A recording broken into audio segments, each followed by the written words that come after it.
Okay, so the first exercise of today, warm up with a free play. We're going to do it in the gioco largo distance. And when you do the gioco largo distance, remember that it's supposed to be wide. So basically it means that we don't want to end up in the crossed sword in Stretta di Mezza Spada or in this kind of Stretta distance. You could define the gioco largo distance so that you are always far enough. You could throw strikes that end up, but you don't want to cross the swords. Another definition for gioco largo play is that you use the wide guards.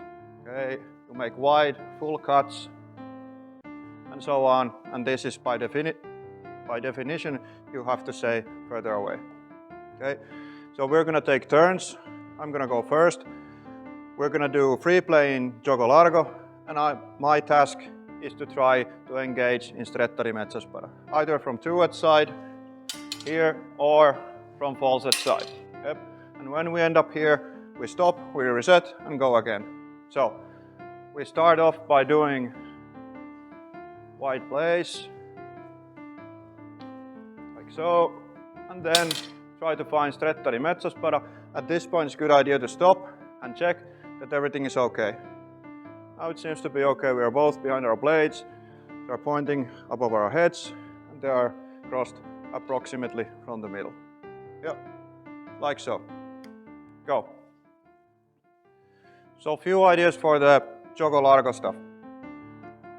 We have two options. We might try to fight in the gioco largo altogether, so we don't want to go close. We want to fight in the wider distance.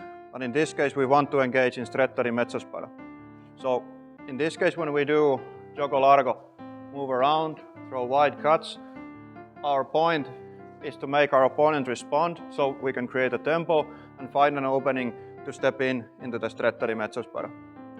So two tools that we can use in this situation.